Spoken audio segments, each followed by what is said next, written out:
पर महापुरुष हैं उन सबको नमन करती हूँ, बाबा साहब को नमन करती हूँ और मंच पर उपस्थित परम आदरणीय परम सम्मानीय आज कार्यक्रम के मुखिया के रूप में दूजराम बौद्ध जी, पूर्व विधायक, मेरे प्रेरणा स्रोत करमन खटकर साहब, सम्मानित मंच दीदी प्रज्ञा तारा जी और केडी टंडन साहब, सम्मानित आप सभी को जय भीम। कोई भी कार्यक्रम जो होता है वो केवल परंपरागत नहीं होता, बातें तो बहुत सी होती हैं, लेकिन कुछ बातें मंच पर होती हैं और कुछ बातें हमको बैठ के उसमें मंथन करना चाहिए। जो सारगर्भित बातें होती हैं वो आप मंच से कहें, वो आप मंच से चहुओर उसकी पहुँच और उसका प्रखर, उसका ओजस्व फैलाएं और कुछ बातों का मंथन बैठ के आपस में करना चाहिए, ऐसे मैं मानती हूँ। हम सेलिब्रेट कर रहे हैं हमारे भारत की पूर्व मुख्यमंत्री उत्तर प्रदेश की बहन मायावती जी के जन्मदिन। उनके बारे में 2 लाइन कहना चाहती हूँ।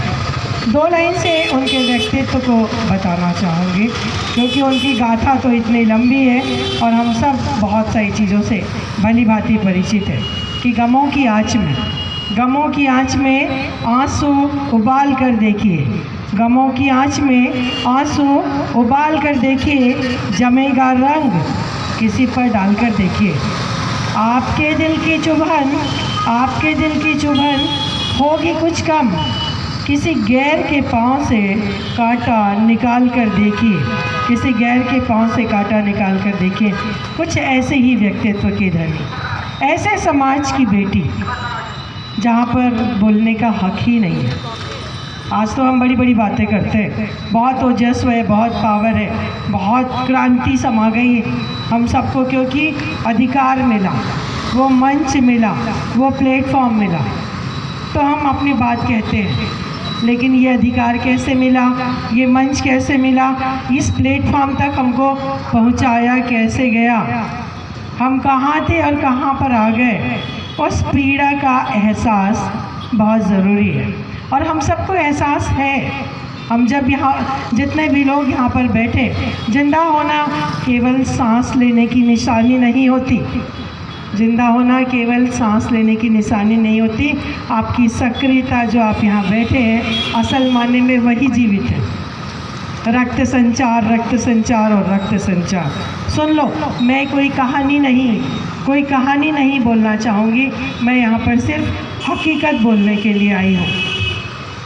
ये जो मिला है हमको अधिकार, ये भीख नहीं है। जो मिला है हमको अधिकार, ये भीख नहीं है, ये हक है हमारा, जो हमारे संविधान ने दिया है। डॉक्टर भीमराव अंबेडकर जी निश्चित रूप से भगवान के समान, जिन्होंने लड़ा, संघर्ष किया, कहाँ से कहाँ उनकी ज़िंदगी थी। हम बहन मायावती जी की बात कर रहे हैं, उनका जन्मदिन सेलिब्रेट कर रहे हैं, लेकिन बाबा साहब अम्बेडकर जी की बात किए बगैर कोई भी बात पूरी नहीं हो सकती। तो डॉक्टर भीमराव अंबेडकर जी ने कहा, मैं तुम्हें संविधान देता हूँ, मैं तुम्हें न्याय देता हूँ, मैं तुम्हें हक देता हूँ। शिक्षित बनो, संगठित हो, शिक्षित बनो, संघर्ष करो और संगठित हो। मेरा बहुत सौभाग्य है कि मेरी पीएचडी, मेरा जो रिसर्च वर्क है वो डॉक्टर भीमराव अंबेडकर जी पर है। मेरा परम सौभाग्य है, मैं अपने आप को इस चीज़ के लिए सौभाग्यशाली मानती हूँ कि मुझे इतना उनको जानने का, समझने का, रिसर्च करने का वक्त मिला। और उसके बाद अभी जो मेरी डिलीट चल रही है उसके रिसर्च का भी टॉपिक मैंने बाबा साहब पर ही लिया है। तो बाबा साहब ने कहा शिक्षित बनो, सबसे पहला हथियार शिक्षा नहीं है तो आपको कोई नहीं पूछेगा। लाख आपके पास टैलेंट है, आपके पास अगर डिग्री नहीं है तो आप डिज़र्व ही नहीं करते उस प्लेटफॉर्म पे बैठने के लिए। आपको आज हम में से, हमारे समाज से बहुत सारे लोग बड़े बड़े पदों पर आसीन हैं क्योंकि डिग्रियां हैं, शिक्षा है, डिज़र्व करते हैं। उस नॉर्म्स में अगर आप फुलफ़िल करते हैं तो ही आप वहाँ तक पहुँच सकते हैं। कोरी बातों से कुछ नहीं होगा, खोखली बातों से कुछ नहीं होगा। तो उसके लिए शिक्षा लेना है, शिक्षित बनो। संघर्ष करना पड़ेगा, लड़ना पड़ेगा, क्योंकि जो समाज की परंपराएं होती हैं उस परंपरा को बदलना आसान नहीं होता।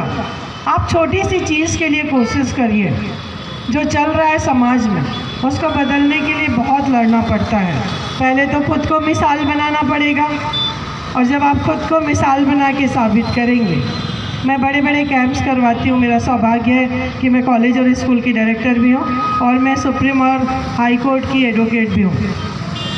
तो जब मैं अपने कैंप्स गांव में करवाती हूँ तो पहला झाड़ू मैं खुद ही उठाती हूँ, क्योंकि अगर मैं नहीं करूँगी तो मैं लोगों से अपेक्षा कैसे करूँ।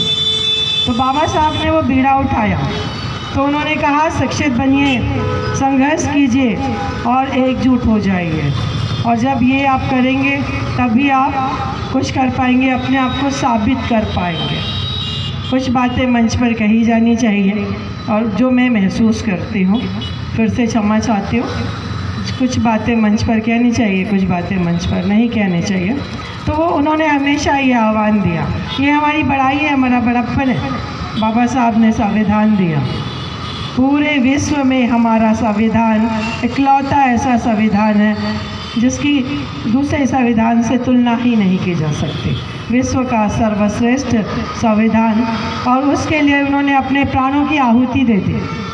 जब प्रारूप समिति का गठन हुआ संविधान निर्माण के लिए, तो बहुत सारे लोग उस समिति के सदस्य बने, लेकिन देखा कि काम आसान नहीं है, और जब काम आसान नहीं होता तो बहुत सारे लोग स्किप हो जाते हैं, बहुत सारे लोग साइड हो जाते हैं। लेकिन बाबा साहब अडिग रहे, घर को ही लाइब्रेरी बना लिया, आंखें ऐसे फूल जाती थी उनकी, और डायबिटिक भी हो गए, लेकिन संविधान का निर्माण किया। तो वो हमारी उपलब्धियां हैं। और माननीय काशीराम साहेब जी, उन्हें भी नमन करती हूँ, जिन्होंने बहुजन समाज पार्टी का गठन किया। उन्होंने कहा केवल शिक्षा से काम नहीं चलेगा। मुझे लगता है बहुत सारगर्भित बातें होनी चाहिए। केवल शिक्षा से काम नहीं चलेगा, अपने आप को स्थापित करना है तो उसके लिए पावर भी चाहिए। विदाउट पावर आप कुछ भी नहीं कर सकते हो। हर चीज़ के लिए आज आपको चाहे जन्म प्रमाण पत्र बनाना पड़े, चाहे मृत्यु प्रमाण पत्र बनाना हो, विदाउट अप्रोच कुछ होता ही नहीं है। कोई है क्या, हमारा कोई बैठा है क्या, ये चीज़ होगी क्या? विदाउट अप्रोचेस कुछ होता नहीं। तो सत्ता और पावर, मान्यवर काशीराम जी ने कहा कि शिक्षा के साथ सत्ता और पावर होना चाहिए। और बहन मायावती जी ने कहा कि जो सत्ता और पावर है वो किसी की विरासत नहीं है, वो किसी की विरासत नहीं है, वो काबिलियत है। और अगर हम काबिल हैं तो हम सत्ता पलट सकते हैं, तख्त उलट सकते हैं, और हम भी विराजमान हो सकते हैं, जो उन्होंने साबित किया। तो ये हमारे समाज की, ये हमारी, हम सब की उपलब्धियाँ हैं, और इसकी पहुँच देश के कोने कोने तक जाने चाहिए। बहन मायावती जी का 70वां वर्षगांठ है, हम सब उन्हें यहाँ से बधाई देते हैं। देश के कोने कोने में, छोटे छोटे गांव में, नुक्कड़ चौराहों में उनका बर्थडे सेलिब्रेट करना चाहिए, बिकॉज वो डिज़र्व करती हैं। इतना संघर्ष किया, एकदम से बता देना मुख्यमंत्री कैसे पहुँच जाए। मैं सोचती हूँ मैं भी मुख्यमंत्री बन जाऊँ, मुझे भी यहाँ का सीएम बनना चाहिए, मुझे भी विधायक बनना चाहिए। शिक्षा तो है मेरे पास, डिज़र्व भी करती हूँ, बट वहाँ तक पहुँचने के लिए बहुत सारी कठिनाइयाँ हैं। संगठन सबसे इम्पोर्टेंट है। मुझे बहुत सौभाग्य है कि पार्टी ने, बहुजन समाज पार्टी ने भरोसा किया, सर लोगों ने भरोसा किया, प्रणाम करती हूँ, और मुझे महापौर की टिकट भी दे गई। हम सब एकजुट हो गए होते ना, मैं जहाँ पे भी जाती हूँ ना, तो ये बहनें जहाँ मिलती हैं मेरी प्रतिभावान, मेरी बहुत ओजस्वी बहन है, वो मुझे कहती हैं महापौर मैडम आ गई, तो मैं समझती मैं हूँ। अगर हम सब डिज़र्व कर एकजुट हो जाए तो डेफिनेटली हम उस चीज़ को अचीव कर सकते हैं। तो बस मैं ये कहना चाहूँगी कि संगठन बहुत ज़रूरी है, और हम सब संगठित हैं। हम कतई अपनी कमी नहीं निकाल सकते, हम सब संगठित हैं। इसलिए हमारी पहुंच देश के कोने कोने में, रायपुर में तो पहुंच गई, देश के कोने कोने में हमारी पहुंच रही है। आज भी बहुत सारी बेटियां हैं। चूँकि मैं लॉ के फील्ड से डिज़र्व करती हूँ और स्पेशली मैं फ़ीमेल हरासमेंट पे वर्क करती हूँ, तो बहुत सारे ऐसे केस हैं। आज भी बहुत सारी बेटियां हैं जो अंधकार में हैं। उम्मीद की किरण है बहन मायावती जी, जिन्होंने सबको एक प्लेटफॉर्म दिया और उनके लिए आवाज़ उठाई। तो ऐसी शक्ति को हम नमन करते हैं। मैं ये ज़रूर कहना चाहूँगी कि बहन मायावती जी उस समाज की आवाज़ बनी जिस समाज की बेटियों को तो हक ही नहीं था बोलने का। कई टाइम तक हमको बोलने का हक नहीं था, और जब भी समाज ने ऐसी परंपराएं बनाई, कोई भी समाज, कि आप बोलोगे नहीं तो आप यकीन माने बोलने वाला कोई ना कोई अवतार पैदा हो जाता है। बाबा साहब आए, लाखों करोड़ों प्रॉब्लम्स उन्होंने फेस किया। जब वो बाहर जाते थे और अपना रिसर्च वर्क करते थे तो उनको इतनी इज्जत अफजाई होती थी, लेकिन जब वो वापस भारत आते थे, क्योंकि वो स्कॉलरशिप में गए थे, तो अगेन उनको वैसे ही फाइल फेंक कर दी जाती थी। तो अपने आप को धरातल पे स्थापित करने के लिए, हम सब के लिए, उन्होंने इतनी दूरगामी सोच थी कि उन्होंने हमको ये प्लेटफॉर्म प्रोवाइड किया। आप सोचो, उन्होंने ड्रेस कोड प्रोवाइड किया। उस टाइम पे कपड़े पहनने का राइट नहीं है, बोलने का राइट नहीं है, आपको समाज में आगे आने का राइट नहीं है, उन्होंने पूरी ड्रेस कोड दे दी। तो निश्चित रूप से हमको ये सब चीज़ें याद रखनी चाहिए।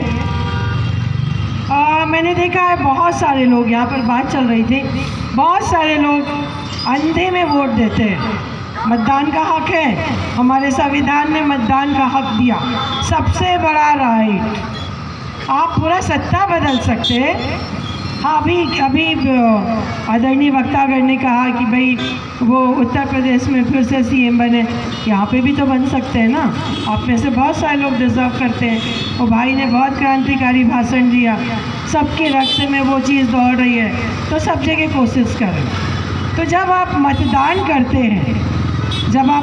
करते हैं और आप अंधे में बिना सोचे समझे अपने मत का उपयोग करते हैं, उपयोग करेंगे तो सार्थक प्लेटफॉर्म मिलेगा। तो आप मान के चलिए, आप अपना भविष्य गिरवी रखते हैं। हम अपना मतदान जब करते हैं तो अपने भविष्य को गिरवी रखते हैं। आगे वही मिलना होता है जो आपने बीज बोया होता है। तो निश्चित रूप से मतदान प्रॉपर वे पे करना चाहिए। संविधान में कोई राजनीतिक बात नहीं करूँगी, क्योंकि संविधान में ये राइट है और मेरी पीएचडी बाबा साहब अम्बेडकर जी पे है। तो निश्चित रूप से जो सबसे बड़ा राइट है हमारे पास में, पावर है, तो वो हमारे मतदान का पावर है। और मतदान ही है जिससे आप पूरी सत्ता को परिवर्तित कर सकते हैं। एक अच्छी राजनीति, एक अच्छा प्रतिनिधित्व, एक अच्छा लीडरशिप और अच्छी ज़िंदगी, अच्छे आयाम, अच्छी योजनाएं जो सब तक पहुँचे। बाबा साहब अम्बेडकर जी ने कहा कि जो कानून है वो कानून तब सफल होगा जब उसका लाभ समाज के सबसे कमज़ोर व्यक्ति को मिले, क्योंकि न्याय व्यवस्था की ज़रूरत तो हम सबको है। अब मैं आप लोगों को एक बस 2 मिनट का एक टॉपिक बोलना चाहूँगी कि इस पर विचार करना चाहिए। समाज का सबसे कमज़ोर व्यक्ति जो होगा, लाइक आप कोई किसान फॉर एग्ज़ाम्पल, वो एक क्षेत्र तक सीमित होगा, एक क्षेत्र तक वो रहता होगा, क्षेत्रीय भाषा का इस्तेमाल करता होगा। क्षेत्रीय भाषा जैसे हम छत्तीसगढ़ के छत्तीसगढ़िया, हम छत्तीसगढ़ी बोलते हैं और बहुत अच्छा बोलते हैं, बहुत मीठी बोली भाषा है ये हमारी। अब उसका एक केस चलता है और उच्च न्यायालय में, हाई कोर्ट में उसका केस जो है वो खारिज हो जाता है। उसका केस चला गया सुप्रीम कोर्ट। वो सुप्रीम कोर्ट गया क्योंकि उसकी ज़िंदगी से जुड़ी अहम फैसले होने थे। उसने अपना केस एक ऐसे वकील